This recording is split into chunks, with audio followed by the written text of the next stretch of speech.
আসসালামু আলাইকুম এভরিওয়ান, সবাইকে আবারও স্বাগতম জানাচ্ছি আমার চ্যানেলে নতুন আরও একটি রেসিপি ভিডিও দেখার জন্য। রোজার পরে কিন্তু এই সময়টাতে এমনিতেই খাবার খেতে ভালো লাগে না, মুখে রুচি আনার মতো একটা ভীষণ মজাদার রেসিপি আজকে শেয়ার করছি। রেসিপিটা একদম সহজ এবং ঝটপট, আশা করছি আপনাদের কাছে ভালো লাগবে। রেসিপির জন্য এখানে আমি বেশ কিছুটা লাউ পাতা নিয়েছি, 8 থেকে 10টা লাউ পাতা ভালোভাবে ধুয়ে নিয়েছি। সাথে 2 থেকে আড়াইটা রসুনের মতো আমি কোষগুলোর খোসা ছাড়িয়ে নিয়েছি, সেগুলো দিয়ে দিলাম। আর 10 থেকে 12টা পাকা মরিচ দিয়ে নিচ্ছি। পাকা মরিচে কিন্তু এই রেসিপির ফ্লেভারটা অনেক ভালো হয়। আর সাথে দিচ্ছি বেশ কিছুটা চেপা শুটকি, 12 থেকে 14টা চেপা শুটকি আমি এখানে ধুয়ে ভালোভাবে পরিষ্কার করে নিয়েছি। চেপা শুটকির যে মাথার যে সাইডটা, সেটার ভিতরে যে ফুলকাগুলো আছে সেগুলো পরিষ্কার করে তারপর আঁশগুলো ছাড়িয়ে নিয়েছি খুব ভালোভাবে। প্রথমে লাউ পাতাগুলোকে হাত দিয়ে একটু চিড়ে ছোট করে দিচ্ছি। আমি ডাটা সহ পাতাগুলো নিয়েছি, ডাটার যে আঁশ থাকে সেগুলো ছাড়িয়ে নিয়েছিলাম। এখানে 1/2 টেবিল চামচ পরিমাণ লবণ দিয়ে দিলাম, আর 1 টেবিল চামচ পরিমাণ সরিষার তেল দিয়ে দিচ্ছি। এখন চুলাটা জ্বালিয়ে দিয়েছি, সবকিছু নেড়ে চেড়ে খুব ভালোভাবে একটু মিশিয়ে নিচ্ছি। লবণটা সব জায়গায় ভালোভাবে মিশিয়ে দিচ্ছি।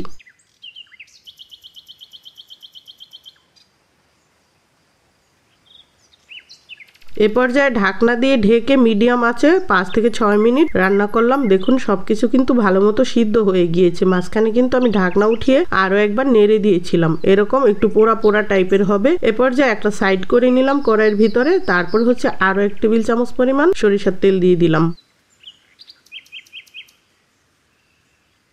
এখানে 1 কাপ পরিমাণ পেঁয়াজ কুচি করে নিয়েছি, সেগুলো এই সরিষার তেলের মধ্যে একটু হালকা ভেজে নিব।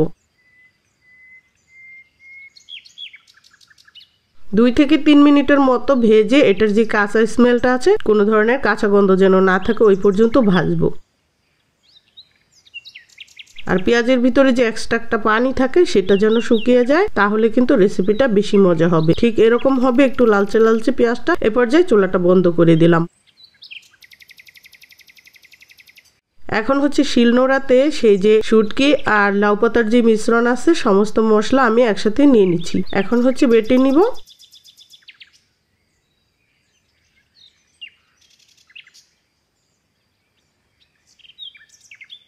আরো একবার বেটে নিব, তাহলে একটু মিহি হবে।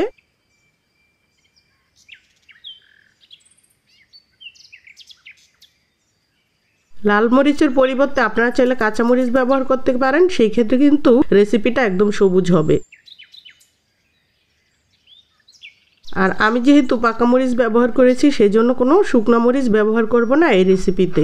আপনারা চাইলে শুকনা মরিচও অ্যাড করতে পারেন। সবকিছু বেটে নেওয়ার পরে পেঁয়াজ কুচিটা দিয়ে দিচ্ছি। এটাকে একদমই আলতোভাবে একটু মিশিয়ে নিব, হালকা হালকা থেতলে নিব, একদম পুরোপুরি মিহি করব না।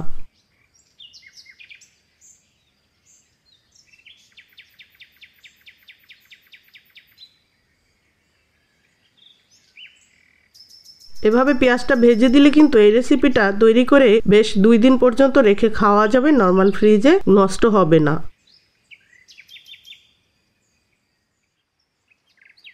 এখন খুব ভালোভাবে সবকিছু মিশিয়ে নিব।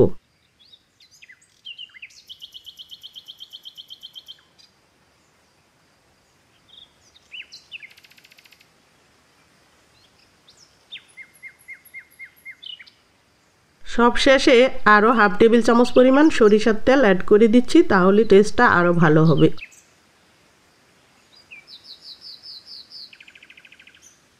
দেখলেন তো, তৈরি হয়ে গেল ভীষণ মজাদার লাউ পাতার ভর্তা চেপা শুটকি দিয়ে। আশা করছি রেসিপিটি ভালো লেগেছে আপনাদের কাছে। আজকের মতো বিদায় নিব, সবাই ভালো থাকুন। কিপ ওয়াচিং পপি আকবর। আল্লাহ হাফেজ।